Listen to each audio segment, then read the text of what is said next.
bešetoa.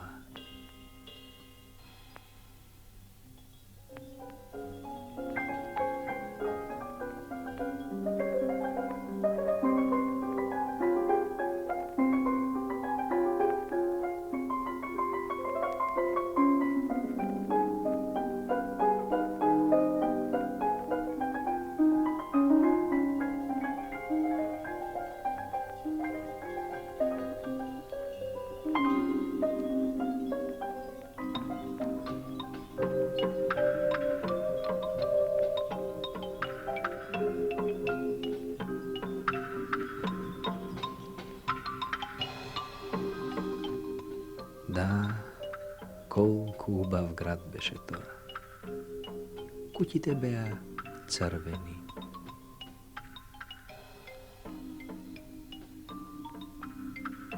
Сини, жолти, зелени, портокалови.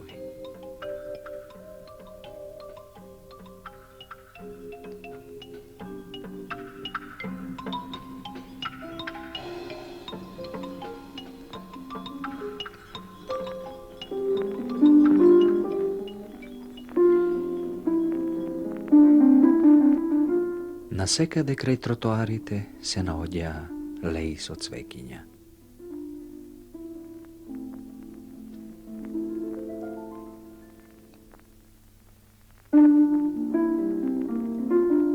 А по тротоарите со мрсна боја беа нацртани разни цртежи од детските приказни.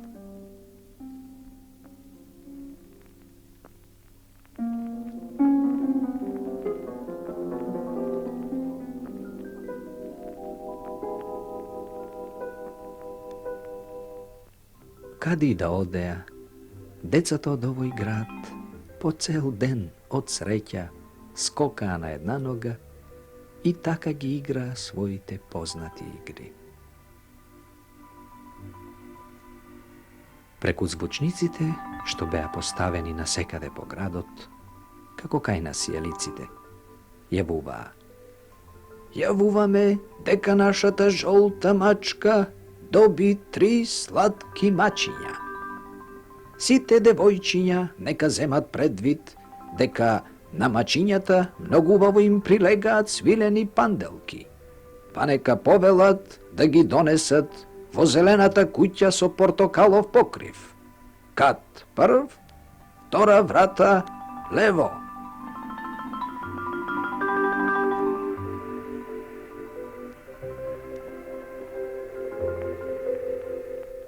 И Милица не можеше да се начуди на ова чудо. Како одеднаш се најде во овој град?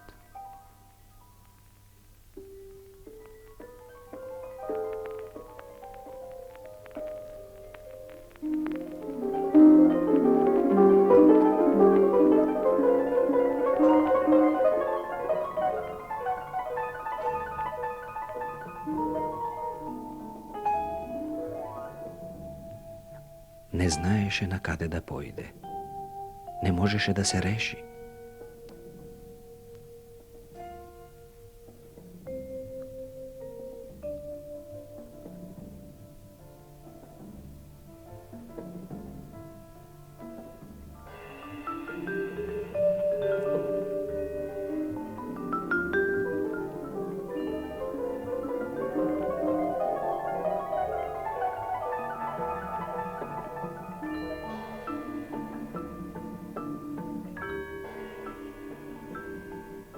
На секој агол на електричниот столб се наоѓаше кошничка со разнобојни топки.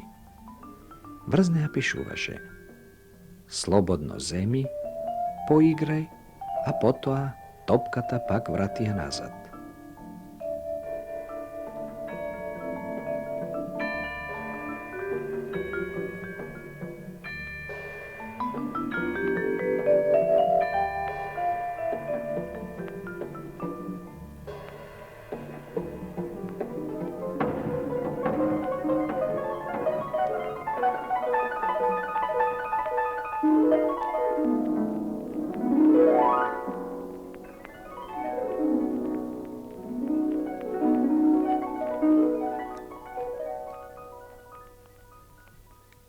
На плоштадите се наоѓаа фонтани од кристал со златни и сребрени статуи.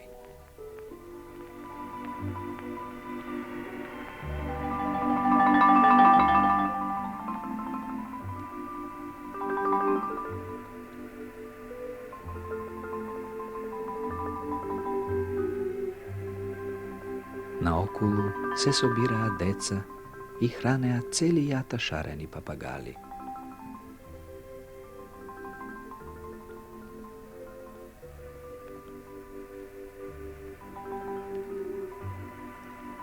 На секој чекор пред неа се испречуваа таблички со стрелки, кои беа ставени за да ја упатуваат почитуваната публика, исклучиво деца. Во паркот на балетот, во трамвајот на шарените слики и лудовозење, на концертот на разнобојните птички пеачки, кон музеот на брошчиња и часовничиња.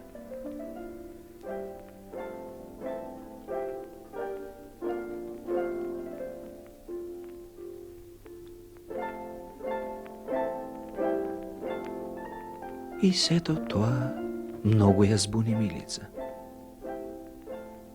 Првин сакаше да појде наваму, па потоа сакаше на онаму. А веднаш потоа пак сакаше таму и никако не можеше да се реши каде да појде. Пак не можеше да се реши.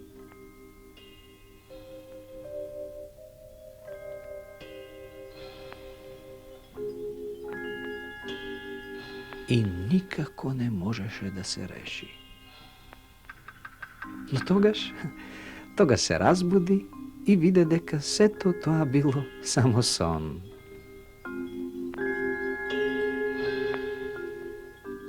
Подобро ќе беше да не се премислуваше толку многу.